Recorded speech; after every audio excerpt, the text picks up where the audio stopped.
Vous le savez peut-être, se remettre sur pied après une relation avec une personne narcissique n'est pas chose facile. Que ce soit un parent, un partenaire amoureux, un ami ou une supérieure hiérarchique, les traces laissées par la relation sont si profondes qu'il est difficile de s'en remettre. Pour ma part, dans mes vidéos, je commence à vous parler du stress post-traumatique complexe, car cela s'applique à ce genre de situation. Le SSPT complexe est une réponse du système nerveux à une série de situations dans lesquelles votre système nerveux a été submergé. Vous n'avez pas pu vous défendre de manière efficace, ni fuir. Il a fallu mettre en place des réponses pour vous protéger, mais sur le long terme, les effets sont destructeurs. Je vous parlerai de ça plus en détail dans des vidéos à venir.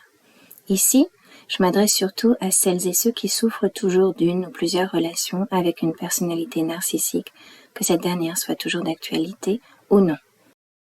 Si vous êtes arrivé sur cette vidéo, vous avez très certainement écouté d'autres personnes en parler. Et le fait de comprendre le fonctionnement d'un narcissique est le premier pas vers la guérison. Comprendre les mécanismes de son comportement, le pourquoi on réagit comme on réagit, c'est déjà énorme. On peut lâcher la croyance que c'est de notre faute ou qu'il y a quelque chose qui cloche chez nous. On peut éventuellement faire le tri dans ces relations et s'extraire de ces relations toxiques. Donc oui, avoir une bonne connaissance de ce type de personnalité et des dégâts qu'ils engendrent est important.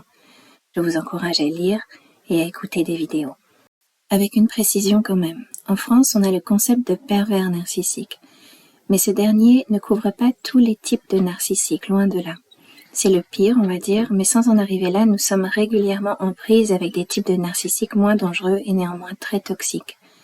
Donc si vous ne lisez et ne vous intéressez qu'au PN, vous passerez à côté de beaucoup d'informations importantes et en pensant à quelqu'un en particulier, vous vous direz peut-être qu'elle ne coche pas toutes les cases. Or, il n'y a pas à cocher toutes les cases pour être nocif.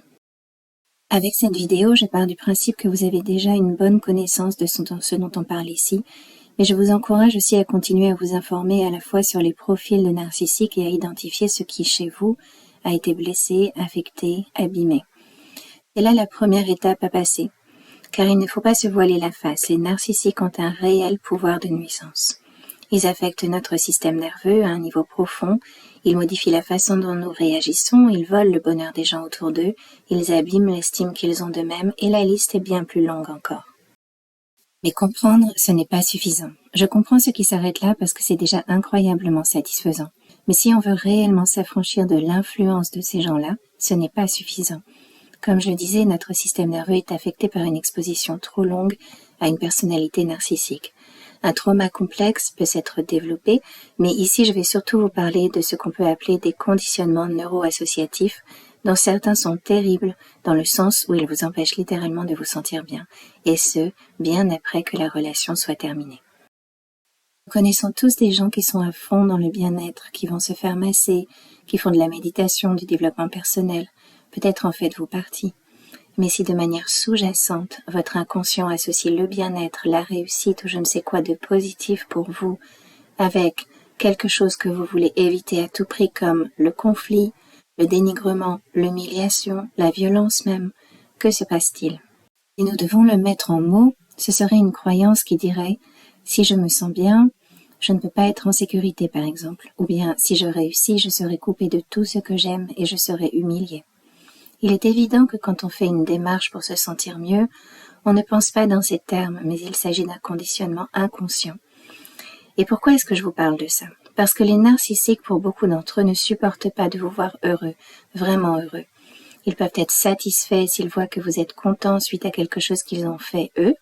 Cela satisfait leur besoin de contrôle, le contrôle de vos émotions. Mais si vous vous engagez dans une activité qui vous épanouit, que vous lui en parlez dans des termes élogieux, quelle sera sa réaction? Je l'ai observé de nombreuses fois. Au moment où vous vous montrez enthousiaste, il devient cassant et met l'accent sur un truc très désagréable.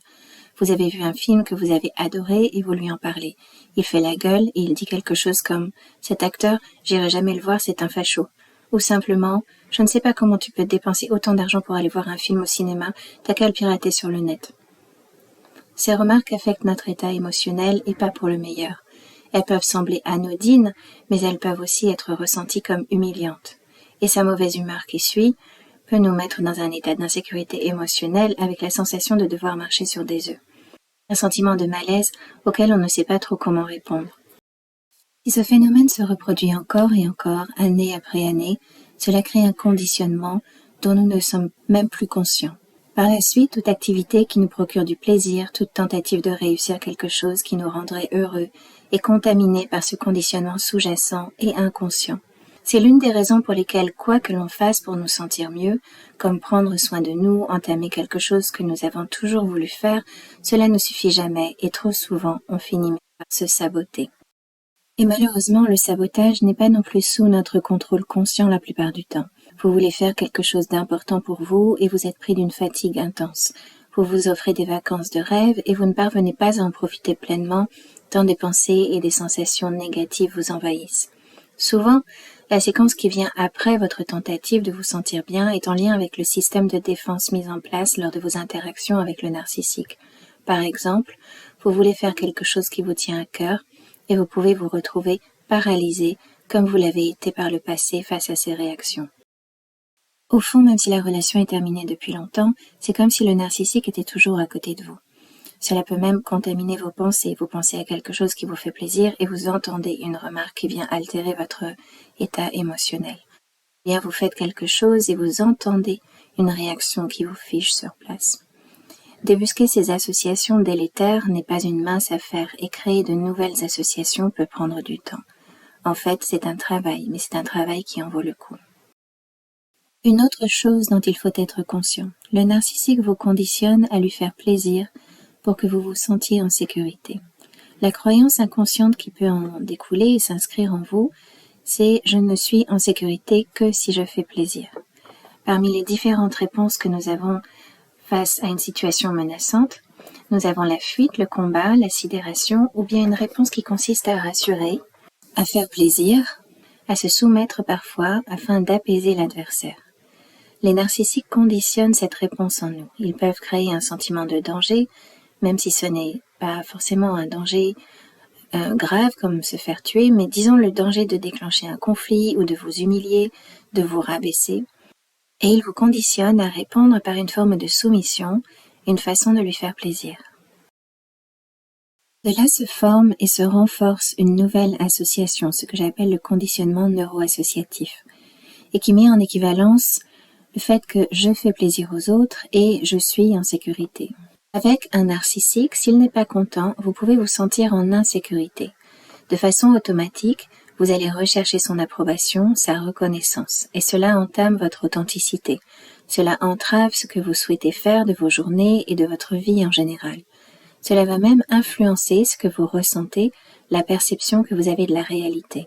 C'est comme si, au lieu d'être bien ancré en vous-même et de vivre à partir d'un sentiment d'identité centré sur votre être profond, vous êtes décentré pour anticiper les réactions de l'autre et vous pensez, vous réagissez et vous agissez en fonction de ça. La plupart d'entre nous ne se rendent même pas compte de ce phénomène.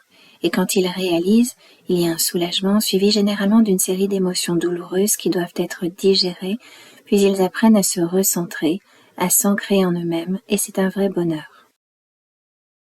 Cependant, pour parvenir à s'autoriser ce recentrage, il faut pouvoir se sentir en sécurité. Se sentir en sécurité commence par toutes ces prises de conscience, également par des mesures efficaces pour se protéger dans la vie réelle, mais pas seulement.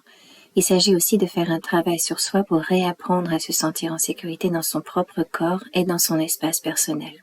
À la fin de cette vidéo et dans la description ci-dessous, je vous mettrai en lien une séance de sophrologie qui peut vous y aider. Je vous encourage à la faire plusieurs fois et à noter les changements que vous observez. La sophrologie est une pratique qui permet de travailler en profondeur au niveau du corps et du système nerveux. Si on ne corrige pas, entre guillemets, cette réponse automatique qui consiste à systématiquement faire plaisir à l'autre pour se sentir en sécurité, le risque est grand de répéter des relations à sens unique avec des personnes qui prennent beaucoup plus qu'elles ne donnent, ce qui est la marque de fabrique des narcissiques. Cette façon de toujours faire plaisir pour rester en sécurité est une réponse inconsciente qui est associée à un traumatisme, le plus souvent complexe à mon avis, et qui n'émane pas d'une véritable gentillesse ou d'une véritable générosité. On peut tout à fait avoir ses qualités et c'est très bien, mais la motivation derrière n'est pas la même et ça change beaucoup de choses parce que ça conditionne tous les aspects de notre vie. On peut être authentiquement bienveillant, mais cela ne nous empêche pas de faire ce qui nous plaît ou de choisir un partenaire qui nous traite avec respect. Quand la motivation est juste de rester en sécurité parce qu'on a été conditionné par une relation avec un narcissique, on va plus facilement être déconnecté de qui nous sommes vraiment et ne pas aller vers ce qui est bon pour nous. Je vous laisse prendre connaissance des vidéos que j'ai faites sur l'importance de prendre conscience de notre espace vital et de notre espace de sécurité, ainsi que de la séance de sophrologie qui est aussi sur YouTube en accès libre. En soi, ce n'est pas un sujet très sexy, mais si ce dont je viens de vous parler résonne pour vous, c'est un sujet essentiel. Et si vous avez aimé cette vidéo, vous pouvez contribuer à la faire connaître en activant le pouce bleu, en la partageant, en me laissant un commentaire ou en vous abonnant à ma chaîne. Et en attendant de vous retrouver, je vous souhaite une belle semaine.